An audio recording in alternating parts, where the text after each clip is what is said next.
Welcome to Chase Talks. My name's Chase, and today I'm going to be bringing you the first of two brand new series, the Chase Talks. This series is going to be known as Space Command.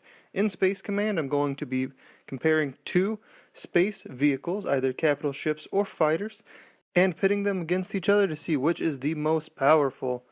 The second series will be known as Ground Assault. In Ground Assault, I will be comparing two ground vehicles and pitting them against one another, or two infantry units and pitting them against each other to see which is the most powerful. These two shows will air as a weekly series where I will either be bringing you an episode of Space Command or Ground Assault every week on Thursday. For our first episode of Space Command, I will be pitting two iconic ships against one another. The first is the Millennium Falcon, a heavily modified YT-1300F light freighter, and most notably, the personal ship of Han Solo and Chewbacca. This Star Wars vessel will be facing off against the SSV Normandy SR1. The SSV Normandy SR1 was the personal ship of the first human Spectre, Commander Shepard, co-developed by the Systems Alliance and the Turian hierarchy with the sponsorship of the Citadel Council. It served as a prototype deep scout frigate optimized for solo reconnaissance deep within the unstable regions using state-of-the-art stealth technology powered by an experimental drive core.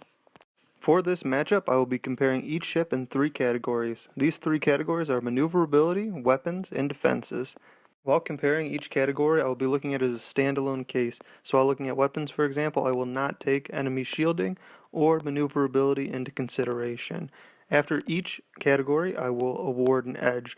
Just because a ship receives an edge in one or two categories over the other ship does not mean that it is awarded an overall victory. The overall victory will be awarded based on all three categories working in tandem. The first category I'll be looking at is maneuverability, starting with the Millennium Falcon.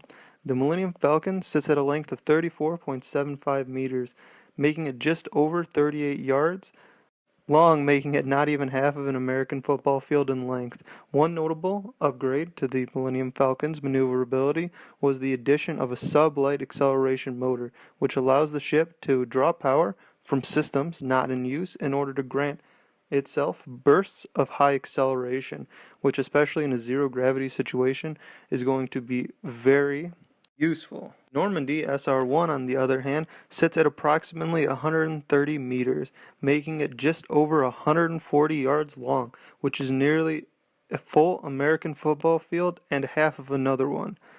Much like the Millennium Falcon, the Normandy is very fast and maneuverable and shown consistently dodging and weaving through a battlefield, dodging fire from multiple ships from multiple directions. Though these ships are very comparable in maneuverability, I do have to grant the edge to the Millennium Falcon. A big factor in this edge does have to do with the size difference. The Millennium Falcon is significantly smaller than the Normandy, and with the addition of the sublight acceleration motor, or SLAM, it does give it those extra bursts of speed, and I think it would be able to dodge any incoming fire, or have a good chance of dodging at least any incoming fire from the Normandy. Next, I will be comparing the weapon systems. Starting with the Millennium Falcon, it is equipped with two AG-2G quad laser cannons mounted to its ventral and dorsal hulls. These quad lasers can either be manned individually or aimed by the pilot. The Millennium Falcon is also equipped with two concussion missile tubes, which each housed 4 missiles. The Normandy, on the other hand, was equipped with a Guardian point defense laser system, which was fully computer automated, and a spinal mass accelerator cannon. While comparing these two ships' weapon systems, I do think the Normandy does have an impressive complement to battle the Millennium Falcon with. I believe that the point defense system will be something that can help hinder that maneuverability advantage that I was talking about before on the Millennium Falcon, even though that's not considered in this edge. And I do think the mass accelerator cannon is something that the Millennium Falcon is going to have to be worried about. We have seen it form a pretty impressive feat where once Sovereign's shield was down at the end of Mass Effect 1, it was able to pierce right through the ship like paper. It was really impressive. While this cannon is very impressive, it does also offer a disadvantage to where the Normandy has to have a clear shot from its nose in order to actually use it. The Millennium Falcon, on the other hand, I do believe offers more versatility in weapons. The two quad lasers are able to shift directions, and being mounted on both the dorsal and ventral hulls It does give it the ability to shoot it while strafing from multiple angles. While we haven't actually seen these quad lasers perform any impressive feats, I mean, we've just seen them shoot down like TIE fighters and things like that, which in and of itself isn't super impressive. It kind of seems like anything can shoot down a TIE fighter. I do believe it will actually be able to make some sort of dent to the Normandy, especially when working in tandem with its concussive missiles. So in conclusion, I do award the edge in weapons to the Millennium Falcon. Next, I will be comparing the defensive systems and durability of both of these ships. Right away, we see that the Normandy sits at a disadvantage, being only equipped with kinetic shielding. Kinetic shielding in and of itself offers little to no defense against any sort of lasers. We've seen in Mass Effect 1 and Mass Effect 2 both Sovereign ripping through Alliance ships and then the Collector ripping apart the SR1 Normandy itself. Now, the one thing that does stop me from immediately awarding the Millennium Falcon an edge in this category, since the Star Wars is a laser universe, is the fact of how durable the Normandy actually is. We see when the Collector ship is firing on the Normandy that its almost entire top hull is missing, yet the ship is still moving. It suffered amazing damage, but the ship is still going. So it can definitely take a huge beating, and probably a bigger beating than any ship I've seen in any sci-fi universe. The Millennium Falcon, on the other hand, has 3 shield generators working in tandem that offer both kinetic and energy shielding. We've seen the Millennium Falcon tank shots from a Star Destroyer and asteroids without losing its shields. Another advantage that the Falcon has going for it is the fact that its armor is dura-alloy plated, which is usually the alloy plating that you've seen on larger capital ships, and normally not anything of its size.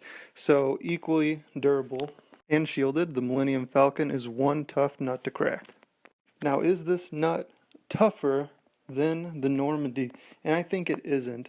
This is probably the most controversial thing I am going to say in this, but I honestly think that just from seeing how much damage the Normandy can actually take, that it does actually have an edge in durability. It seems that apart from a stray turbo laser taking out the bridge in the Normandy or all of its engines being disabled, the ship is not going to stop.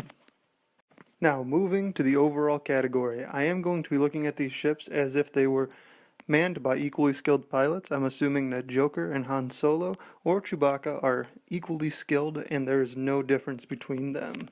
I'm also going to assume that this battle starts with both ships having visual contact of one another. That means that the Normandy's stealth systems would offer it no edge. I'm also going to be looking at this battle taken 10 times. So first, I'm going to assume that the Millennium Falcon gets one win for the case where Star Wars technology just blows Mass Effect's technology out of the water. Like, it's no contest, the turbo lasers just rip through everything the Normandy has, and the Normandy goes down in just a couple shots.